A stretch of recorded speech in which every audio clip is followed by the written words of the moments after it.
Ourense é a provincia galega cos índices máis elevados de concentración de gas radón polas súas características xeolóxicas, é dicir, pola presenza de chans graníticos.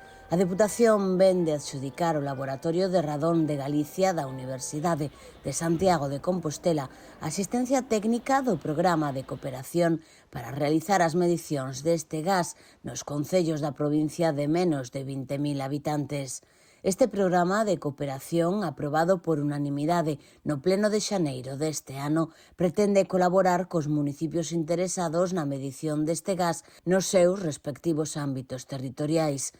A práctica totalidade dos concellos da provincia amosaron o seu interese para participar neste programa, de tal modo que a primeira medición en postos de traballo das dependencias municipais será financiada pola Deputación íntegramente.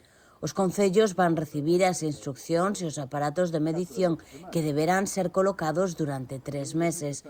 Unha vez rematado o tempo de medición, os medidores serán devoltos ao laboratorio para recoller os resultados que serán comunicados aos concellos para que, en base a eles, poidan adoptar as medidas que recomenden os organismos acreditados e axudar así a reducir as concentracións deste gas en caso de que existan niveis elevados.